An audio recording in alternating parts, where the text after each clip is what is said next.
I don't know. I don't care. I got something else on my mind that I want to say. People think I'm joking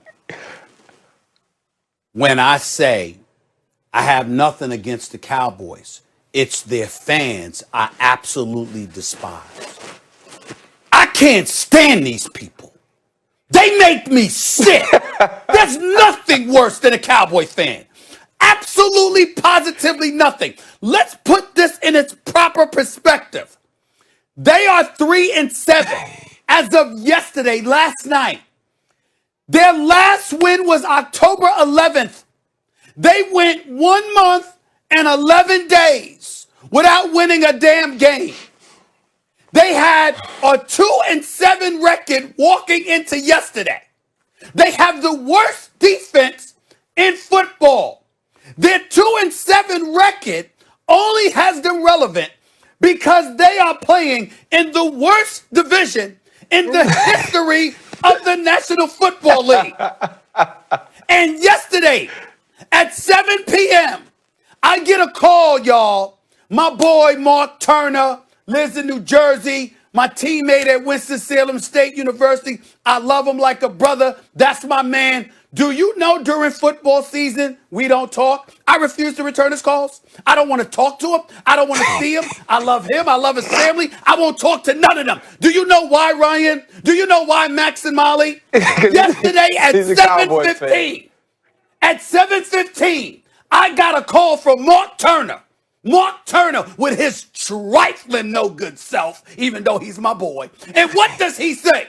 We're going to win a division. And guess what? We're going to the playoffs and we got a shot at the Super Bowl. Now you would think with that stench that would put skunks to shame. Okay, that's how much the Dallas Cowboys have stunk this year. With Dak Prescott getting hurt, with Andy Dalton going down, but chewing out his offensive lineman going. Andy Dalton, the modern day Richie Cunningham from the Happy Days, was going off on his offensive lineman because of how awful they was. And then they got some dude named Ben DiNucci as a starting quarterback. And then after that, some rookie named Garrett Gilbert or making his first start. You would think with all of that going on, that you would have the decency to shut the hell up. No, not Cowboy fans. No, not them. Now they got a chance because the Eagles are stinking up the joint, because the Washington football team doesn't even have, they're so bad they don't even have a name. Okay, they don't have a name. All right, they're the Washington football team. They didn't even put DC next to them. We don't know if it's Washington as in Pacific Northwest or DC, for crying out loud. And then of course the Giants. True. Joe Judge is doing a great job and the future is bright, but they're not there this year. This is what we have to deal with when it comes to Cowboy fans. So to answer the question directly, what's going to define success for them is winning the division, having a home playoff game, and being able to stay relevant past Christmas by default, because they are in the worst division in NFL history. But they don't care. They don't care about the truth. All they care about is they get to say, how about them Cowboys? I despise them. No, I can't stand a Cowboy fan. They make me What was the sick. question? Now go ahead and talk. I'm just done. Go ahead and just I'm going to be real quick, Ryan. Ryan, I'll be real quick. Success for the Dallas Cowboys is 6 wins, which very likely will win the division. And when I look at their schedule, they got Cincinnati, they got Washington, they got the Giants and the Eagles. Can they win 3 of those games? Because you just saw they could actually also beat a good team. It's the NFL any given Sunday. They also have the Niners without Garoppolo. And by the way, now the Bengals don't have Joe Burrow. You look at their schedule. If they have 3 more wins, those 6 should win the division, especially without Dak Prescott. Remember, with Dak, they only had 8 wins last year. You play most of the season without Dak and wind up with 6. And don't forget, last year they missed the playoffs. They make it this year. That's a successful season, guys.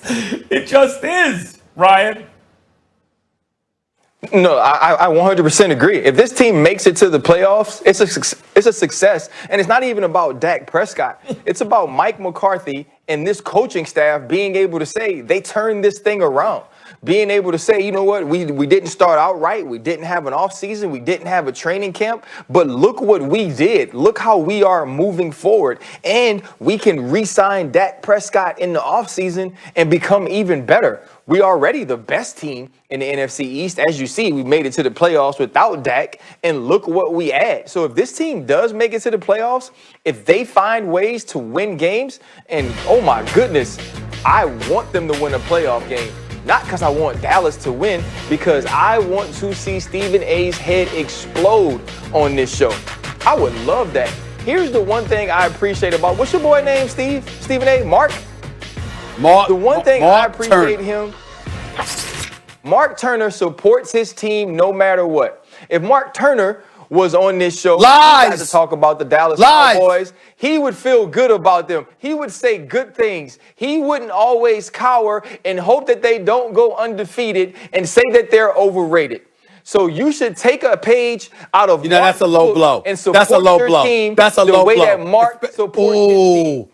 Just saying. What if his team was 10-0? That is a low blow. Like you of all people, can sit up there and say that the way you were hiding. You were AWOL hiding from the Pittsburgh Steelers. I don't hide. The only time you showed up to support the Pittsburgh Steelers is when you went to their practice facility in Latrobe, Pennsylvania to interview Mike Tomlin. That's it. Other than that, your behind wasn't supporting them. I don't want to hear that crap. That's number one. Number two, I told you, I couldn't find Mark. We couldn't find Mark for the previous month. Mark was hiding. You understand what I'm saying?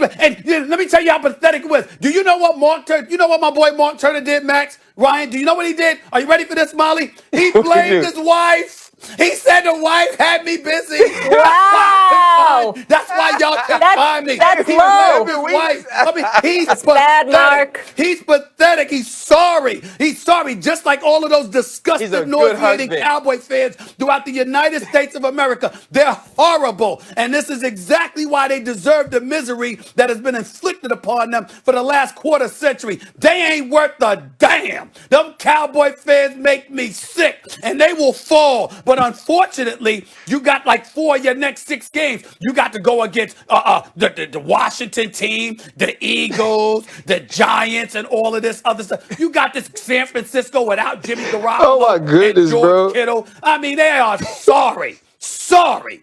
What is wrong with you? Molly, in the wild, Pittsburgh fans and Cowboys fans are natural enemies. So, we got a bunch of Steelers fans on this show right now. Max, can I change the subject? I know it's out of Max, control. I know I told you that you needed a shave, but I mean, damn, you look like 15 years younger, man. Do we need to see your driver's license? That's a good thing. You can be on TV as young as I am a you man of right many now. faces, Stephen A. It's true. And the crew cut All of side. them handsome, what's up? Okay, all right. I'm not gonna comment on your look. Molly, we sorry. Molly, I'm sorry, Molly. That way. All good, Max, aging like fine wine. I'm still stuck on the fact that he blamed his wife, but I guess I should move on. Okay, Monday night football here. It's bad. We got a good one, guys. Bucks, Rams. Brady's Bucks are favored by 4.5. Stephen A., I'll start with you. What do you expect tonight? NFC Showdown. You know what? I want to see Tom Brady and the Buccaneers make amends for that, how they got stomped by the New Orleans Saints a few weeks ago. I know that the Rams have a big-time defense. And